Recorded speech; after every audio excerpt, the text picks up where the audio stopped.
From historic burying grounds in the heart of Oregon where ghosts and unknown creatures lurk after dark, to legendary New York cemeteries whose bounds are roamed by headless specters and the spirits of famous writers from centuries past. Are you sure you're ready to brave this tour of some of the most haunted graveyards in the US?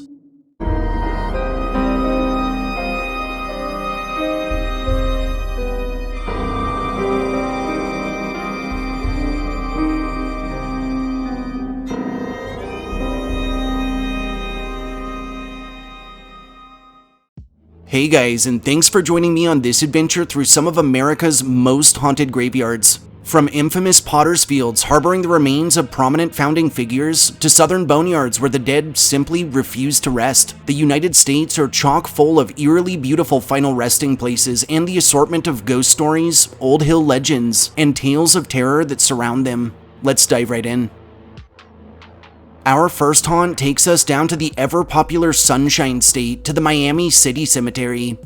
The Miami City Cemetery, which is located in where else but Miami, Florida, is a popular 10-acre urban burying ground toting a range of historic grave sites, whose bounds are no stranger to local ghost stories and tales of encounters with the supernatural. Historically, the Miami City Cemetery's roots stretch back to its first undocumented burial, which occurred on July 14th of 1897 on lands that, at the time, sat around a half-mile north of city limits along an old wagon road. Through the following years, grounds holding this yard would be sold by William and Mary Brickell to the city of Miami, and through the early 1900s, what was originally pine lands was developed to boast a number of lush trees and plants, resulting by the mid-20th century in it evolving into a subtropical oasis that was popular amongst locals and tourists alike. Over subsequent years, a number of sections would be established within the cemetery, and these areas included an early Jewish zone, a memorial to the mother of Miami, Julia Tuttle, and additional zones for Catholics, American Legionnaires, and veterans of the Spanish-American War and Civil War, with around 66 Confederate and 27 Union soldiers' remains laid to rest right on site.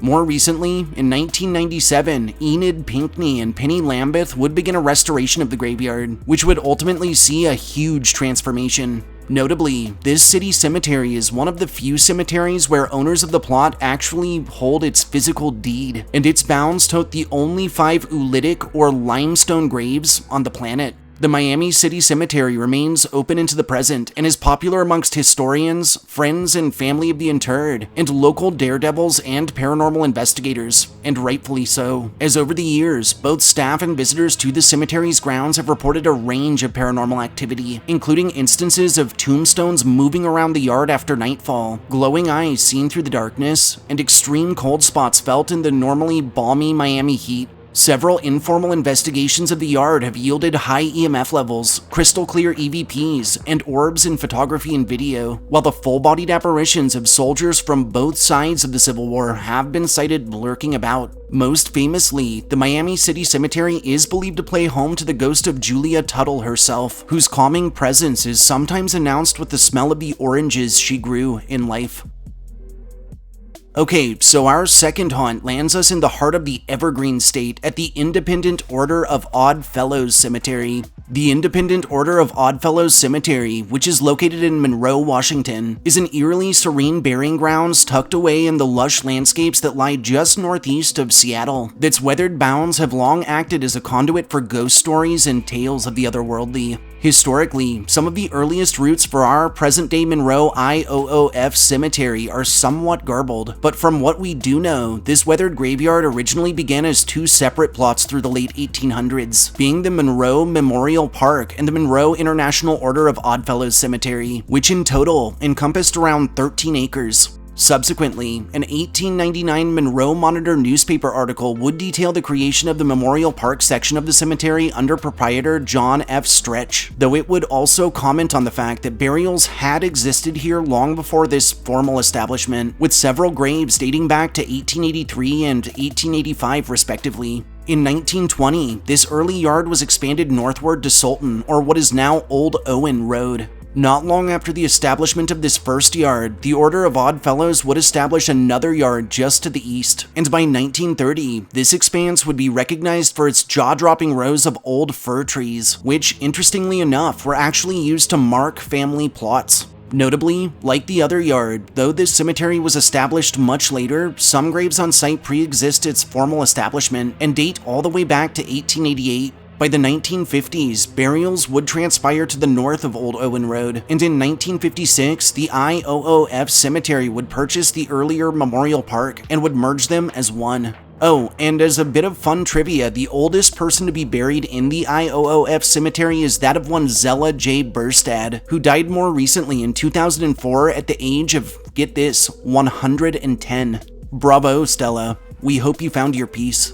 In the present, the Independent Order of Oddfellows Cemetery remains open to the public, and in more recent times has grown wildly in both popularity and infamy due to its purported host of supernatural infestations, with both guests and caretakers reporting disembodied voices and music heard on the winds, the constant feelings of being watched or of being followed by someone or something unseen, and run-ins with shadowy manifestations, some of which that have even given chase. Disturbingly, several parties exploring about after dark have told of hearing something large climbing through the trees around them, and a handful have claimed that whatever it is doesn't look human and is covered in hair, while others have reported coming across ritual sites or even cults within the yard, leading to claims of curses or demonic activity. Lastly, a host of full-bodied apparitions have been encountered all across the Monroe IOOF cemetery, ranging in age and clad in clothing spanning from more recent attire back to garments worn around the time of the city's very founding. Our third haunt has us exploring the Bluegrass State's Cave Hill Cemetery. Cave Hill Cemetery, which is placed out of Louisville, Kentucky, is a ridiculously beautiful garden graveyard that harbors a number of names famous to the locale and to its history, and its premises is easily and widely recognized as one of the most haunted burying grounds in the whole of the state, if not in the country. Historically, through the mid-1700s, lands now holding this old yard were initially owned by one William Johnston and his Cave Hill farm, on which, in 1788, he actually constructed the first brick house in all of Louisville, before his passing a decade later in 1798. Through the 1830s, city officials would purchase chunks of his land in anticipation of building a railroad and workhouse. However, this railroad ended up running wide of the plot, and in 1846, Louisville Mayor Frederick A. Kay would propose the establishment of a garden cemetery on said grounds instead, and would hire civil engineer Edmund Francis Lee to plan this extravagant plat. Through February of 1848, the Cave Hill Cemetery Company was chartered, and over the years, it would be promoted as a popular nature and recreation area until 1892, when the creation of the nearby Cherokee Park drew its crowds away. Later, in 1892, the Baxter Avenue entrance, or roadway entrance, was completed, and its tower was actually one of the tallest structures around for miles. In 1910, a public entrance off of Payne Street was completed, and in 1913, the Grinstead Drive entrance was added. As some fun tidbits, as of 2002, Cave Hill played home to around 120,000 graves, with space for around 22,000 more, and one of said graves actually holds the remains of the father of Louisville, George Rogers Clark. Also contained within the yard are the plots for around 200 Confederate soldiers, and Mark Twain's cousin, Mary Ann Saunders, composers of the Happy Birthday song, and sisters, Patty and Mildred Hill, founder of KFC, Colonel Harlan Sanders, boxing legend Muhammad Ali, and the more recent 2020 interment of Green Bay Packer and Heisman Trophy winner Paul Hornung. Cave Hill Cemetery remains open into the present and is frequented by friends and family of the deceased, history buffs, and paranormal researchers alike, and for good reason, as those who have braved its bounds have reported extreme cold spots and adverse weather conditions, odd winds that pick up out of nowhere on otherwise calm nights, and encounters with shadowy figures that lurk about. A large number of graves in the cemetery belong to soldiers from both sides of the Civil War. Incidentally, their apparitions have been sighted patrolling after dark, with reports also entailing the phantom sounds of battle and old war songs that drift on the winds. Also reported throughout Cave Hill are glowing green orbs that float above certain markers, disembodied voices and whispers heard from empty spaces, and instances of personal electronics dying abnormally quickly, or of well-maintained cars stalling out or refusing to restart. Lastly, those living around the cemetery have reported a host of odd happenings within their very homes, such as objects moving around on their own, disembodied footsteps, and doors and windows that open and close by themselves. And at night, several have told of watching strange figures drift through the yard, sometimes with lanterns in hand, seemingly searching for someone or something. And on to number 4, which lands us in my own home region, the Beaver State, at the historic Lone Fir Cemetery. Lone Fir Cemetery, which is located in Portland, Oregon, is a massive 30-acre urban burying grounds that plays home to over 25,000 graves, and its tree-enshrouded and rather morbidly beautiful expanse is tied to a number of local legends and ominous ghost stories.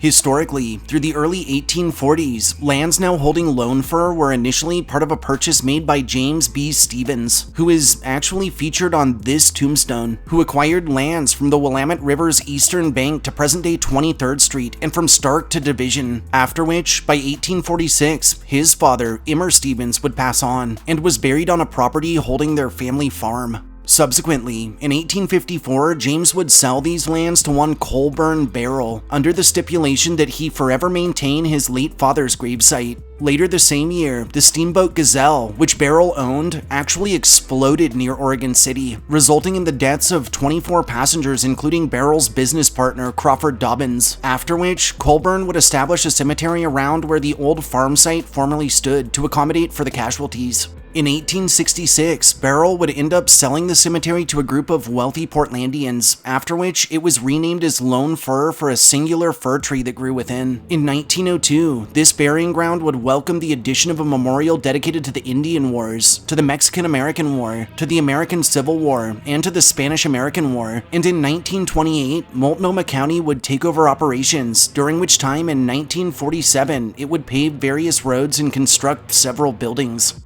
More recently, in 2004, a gathering of old Chinese grave sites were discovered built over by a government building. In 2005, the city would demand this building be removed and the graves be honored properly. In January of 2007, Metro would take over ownership of this section, and in August of the same year, the government building was removed, just before the whole of the yard was added to the National Register of Historic Places.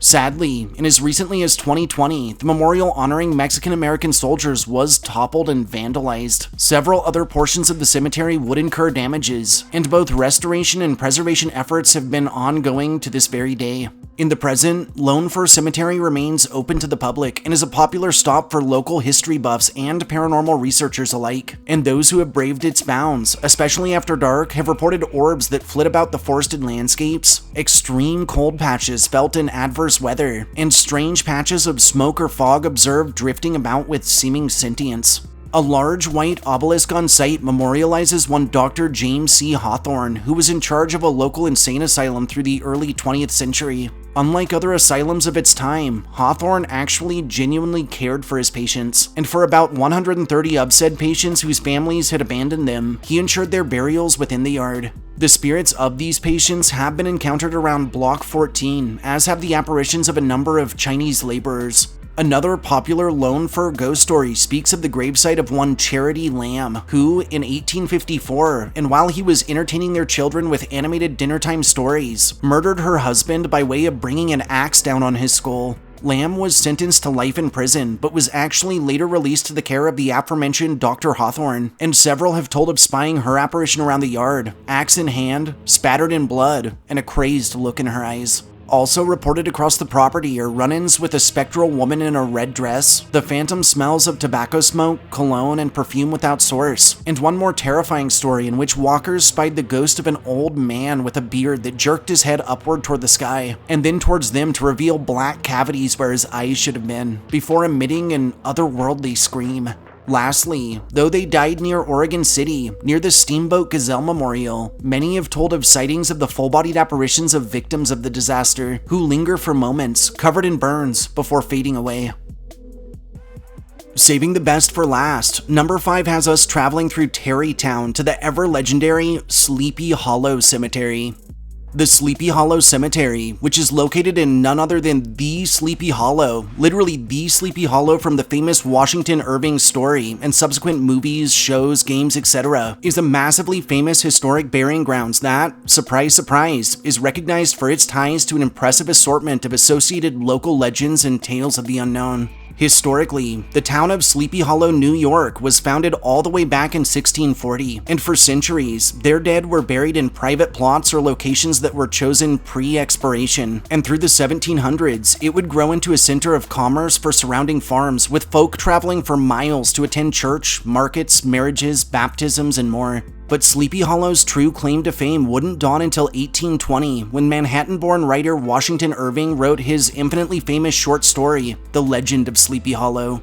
Now, this tale is actually so famous that I'm almost confident that pretty much everyone watching this right now has either read the original, other renditions, or watched either the 1999 Tim Burton film Sleepy Hollow, or the more recent 2013 series, which is also called Sleepy Hollow. But just in case there are a few stragglers out there, I'll give it a quick breakdown. The legend of Sleepy Hollow is set in the very real town itself and revolves around the ghost story of a headless horseman who rides the countryside after nightfall with a jack-o'-lantern under his arms, searching for any travelers unlucky enough to be caught out after dark. The tale focuses on a protagonist named Ichabod Crane, who is a tall, lanky, and by today's standards, rather nerdy schoolmaster with a flat head, a long nose, and a dual penchant both for thinking himself smarter than everyone else in town, and conversely, for his belief in superstition. Following his journey to Sleepy Hollow from Connecticut, Ichabod pursues a courtship with local heiress Katrina Van Tassel, an act which spurs jealousy from Abraham Van Brunt, or Brom Bones, who is a popular local farmer, jokester, strongman, and former suitor of the beautiful young bachelorette. Incidentally, Bones retaliates against Ichabod through a series of pranks such as training a dog to howl whenever Crane sings, and then gifting the hound to Katrina. Eventually, the town throws a party, and when they're all huddled around telling stories, Brom claims the Headless Horseman is real, and that he actually raced against him one time and nearly beat him, had the Phantom not disappeared as he always did at the old church bridge. Following the party, Ichabod stays behind to seal the deal with Katrina. However, he ends up leaving dejected, and the narrator actually speculates that the heiress was simply using the schoolmaster to make her true love, being Brom, jealous. Whatever the case, while traveling home, Ichabod is chased by none other than the Headless Horseman. Thinking quickly, he speeds his horse Gunpowder to the church's bridge and once across turns in relief, believing himself safe. But contrary to the stories, the horseman does not stop. He crosses right onto the bridge, where he throws his head directly at the schoolmaster. The next morning, Ichabod is nowhere to be found, and the only piece of him that remains is his hat right on the edge of the bridge, with a smashed pumpkin underneath it. Now this next part is really what makes this whole story feel so real. Where most horror stories would end, Irving goes on to detail how Brom and Katrina were eventually married, and how the town chalked the schoolmaster's disappearance up to either a prank by Mr. Van Brunt or an actual attack by the specter of Tarrytown himself. He explains that every time the story is told, Brom laughs warmly at the part with the smashed pumpkin, and years later, a visitor to the area swears Ichabod is alive and well and living in Manhattan, and has made a lucrative career as a politician, lawyer, writer, and judge. Furthermore, the legend actually concludes with a postscript from one Diedrich Knickerbocker, who claims he heard the story from an older, charming country gentleman with a good sense of humor, and that following his telling, a tall, serious man around the same age questions the morals of such a story, to which the jovial storyteller gives 3 lessons. 1. To take jokes as we find them. 2. That competing with someone who is sure to win is foolish. And 3. That some losses in life lead to better opportunities in the future. Knickerbocker then suggests that the storyteller may have been Brom himself, and the other man, Ichabod, but this is left up to interpretation. In 1849, the Sleepy Hollow Cemetery was established, though graves on site predate its official creation, and just like the one in Washington Irving's story, the yard is contiguous, though separate from the graveyard at the Old Dutch Church. Following his passing in 1859, Irving was actually laid to rest on site, and in 1894, funds were raised by Marcius D. Raymond of the Tarrytown Argus to construct a monument honoring those lost in the Revolutionary War, some of whom that were laid to rest right within Sleepy Hollow's yard. The Sleepy Hollow Cemetery remains open into the present and has grown wildly in popularity amongst readers, writers, historians, dark tourists, and pretty much anyone who's read the ever-famous legend of old. But it's not all fun and games in Tarrytown, and the whole of Sleepy Hollow is believed to harbor a long list of hauntings, though for this upload, we'll be focusing on the graveyard alone. Incidentally, those braving the yard have reported sightings of shadowy figures that watch them from a distance, extreme cold spots felt on otherwise warm days, strange patches of fog that descend upon the graveyard alone, and encounters with a range of full-bodied apparitions. A handful of paranormal investigations have yielded high EMF levels, chilling EVPs, orbs captured in photography and video, and hits on thermal grids, while others tell of disembodied footsteps and voices and of instances of personal effects that go missing, and that are found later in strange places or perched atop specific markers. Easily the most famous ghost story surrounding the Sleepy Hollow Cemetery revolves around a very real, very terrifying specter of an actual headless horseman. Contrary to Irving's story, this phantom is believed to be the restless spirit of a Hessian soldier whose head was taken off by a cannonball amidst the Revolutionary War. Chillingly, his apparition has been sighted clad in black, atop a black horse, and sans a cranium, and has been known to chase any who encounter him.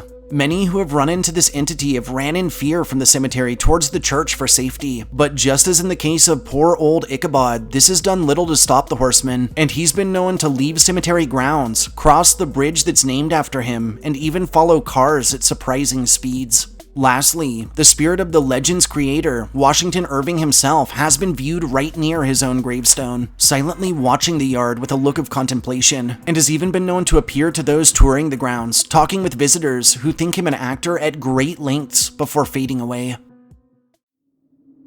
Thanks for joining me on this journey through some of the most haunted graveyards in the US. If you enjoyed hearing my histories and ghost stories, make sure you subscribe to my channel, throw this upload a like, and share me with anyone you feel could use a good scare. I'll catch you all next time.